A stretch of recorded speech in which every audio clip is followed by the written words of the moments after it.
নমস্কার বন্ধুরা, কেমন আছেন সবাই? আশা করি ভালো আছেন। আমিও খুব ভালো আছি। চন্দ্রিকা লাইফস্টাইলের আর একটি নতুন ব্লগে আপনাদেরকে অনেক অনেক স্বাগত জানাই।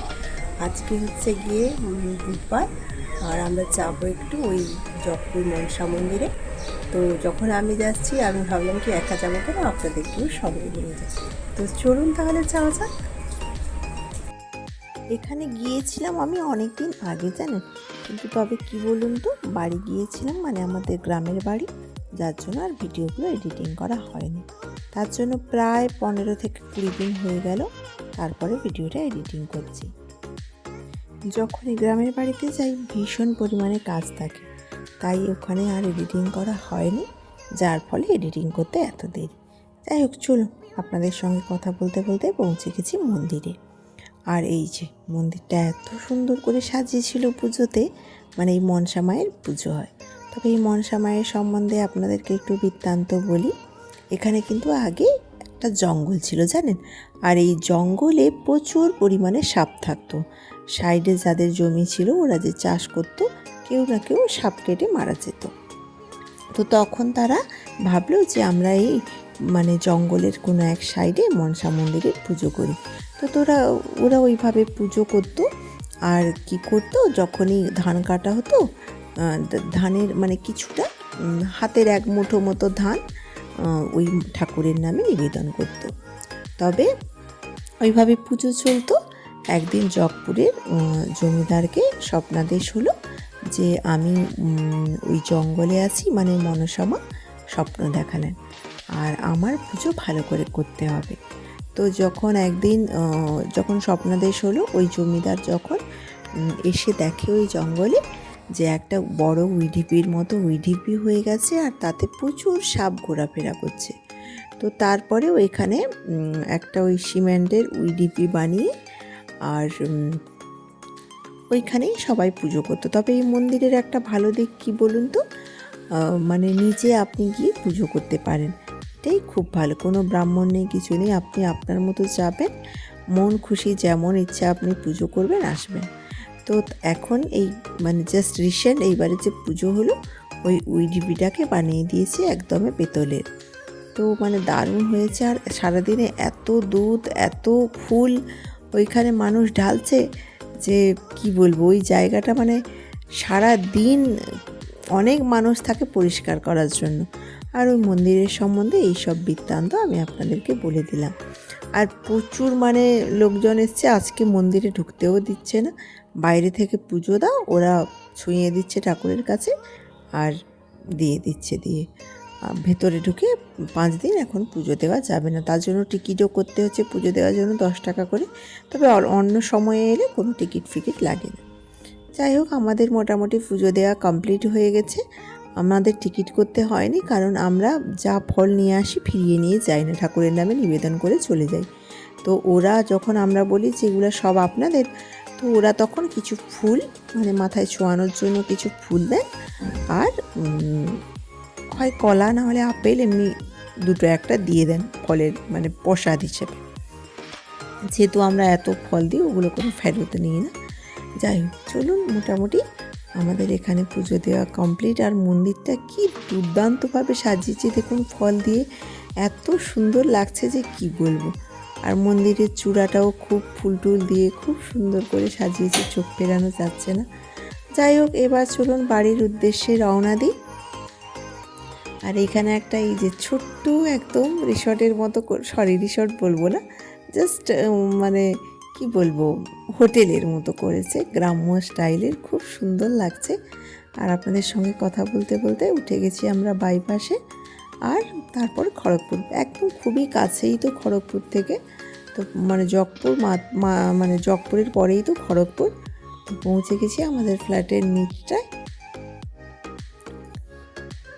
তারপরে সেই দিন এসে খুবই টায়ার্ড ছিলাম, আর যেহেতু নিরামিষ রান্নাবান্না, আর আপনাদের সঙ্গে তাই ভিডিও করা হয়নি।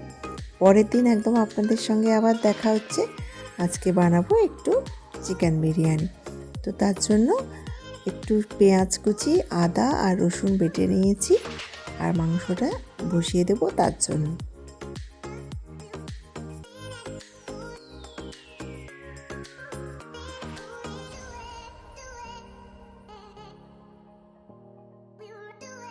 পেঁয়াজটা ভালো করে ভাজা হয়ে যেতে আদা রসুনের পেস্টটা দিয়ে দিলাম। এবার আমার একটু বিরিয়ানিতে ধনেপাতা দিলে খুব ভাল লাগে, তো ধনেপাতা অনেকটা বেটেছিলাম, দিয়েছি। তো এখন মানে ভালো করে মাংসগুলো হতে দিই। আর এইদিকে আলুগুলো সেদ্ধ করে নিয়েছিলাম। রান্না কমপ্লিট, ছেলেকে খেতে দিয়ে দিয়েছি, আর বাকি আছে আমি আর ওর পাপা। নমস্কার বন্ধুরা, কেমন আছেন সবাই? আশা করি ভালো আছেন, আমিও খুব ভালো আছি। চন্দ্রিকা লাইফস্টাইলের আরেকটি নতুন ব্লগে আপনাদেরকে অনেক অনেক স্বাগত জানাই। আজকে হচ্ছে গিয়ে নীলব্রত, তো আমি আজকে নীলব্রত রেখেছি, তার জন্য পুজো করব বলে রেডি হয়ে গেছি। তারপরে বাড়ির পুজো সেরে যাব একটু পাড়ার মন্দিরে। তো যে মন্দিরে আমি আগে গেছিলাম, শিবের মন্দিরটা নতুন হয়েছে, ওখানেই যাব, আপনাদেরকেও সঙ্গে করে নিয়ে যাব। তো আজকে নীলব্রতর জন্য সবাইকে, আমার সকল বন্ধুদেরকে নীলব্রতর প্রীতি, শুভেচ্ছা, ভালোবাসা। সবাই খুব ভালো থাকুন, সুস্থ থাকুন, সাবধানে থাকুন। সবার নীলব্রত খুবই ভালো কাটুক। আর যারা যারা ব্রত করেন অবশ্যই শিবে জল ঢালতে যাবেন, তো আমিও আজকে তাই যাব। তো চলুন তাহলে যাওয়া যাক। মা বলে যে মন্দিরে যাওয়ার আগে সবসময় বাড়ির পুজো কমপ্লিট করে তারপরে মন্দিরে যাবি, কারণ ঘরের ঠাকুরকে পেছন করে যেতে নেই।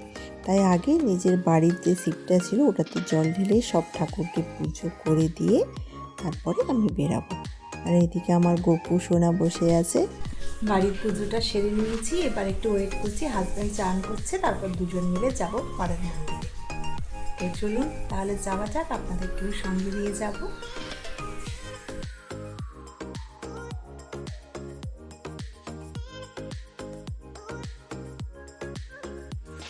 এই যে পৌঁছে গেছি আমার পাড়ার মন্দিরে।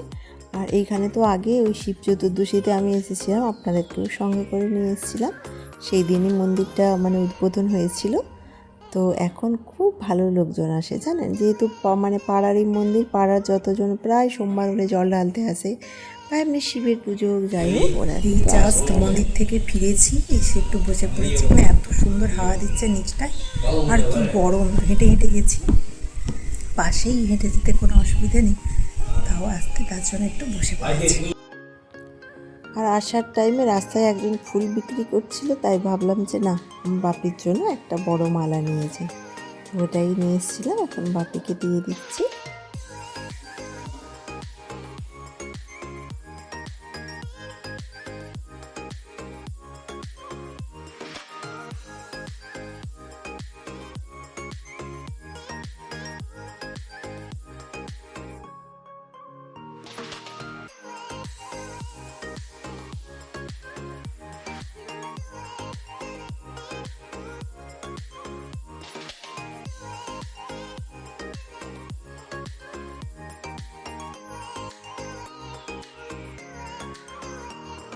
যাই হোক, এইদিকে রান্না বসিয়েছি, আর এইদিকে ওয়াটারমেলন জুসটা বের করে ফ্রিজে রেখে দেবো। এই গরমে ওয়াটারমেলন জুসটা ফ্রিজে রেখে দিলে যা ঠান্ডা ঠান্ডা খুব হয়ে যায়, খেতে যা মজা লাগে আর কি বলবো।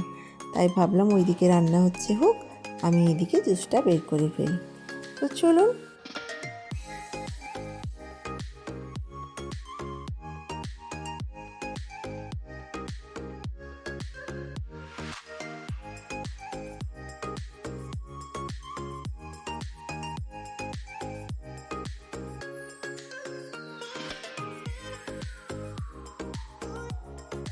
আপনাদের সঙ্গে কথা বলতে বলতে ওইদিকে আমার জুসটাও বানানো কমপ্লিট হয়ে গেছে, তাই ওটা ফ্রিজে রেখে দেবো ঠান্ডা করার জন্য।